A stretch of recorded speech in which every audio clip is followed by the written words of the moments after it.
If your Ford Ranger won't start, don't panic, because most no-crank issues come down to a few basic electrical culprits. Statistically, over 80% of starting problems are caused by simple battery or cable connections. Let us break down the diagnostic process into manageable steps. Start by inspecting your battery terminals for corrosion, then verify your dash lights and listen for relay clicks. Common failure points on the Ranger include a failing battery, a corroded ground strap, or a worn-out starter motor. Always remember to disconnect the negative battery cable before performing any electrical repairs to prevent accidental shorts.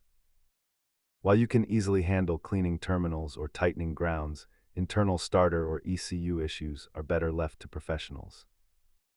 Repair costs vary significantly, with a simple ground repair being cheap compared to a full starter motor replacement.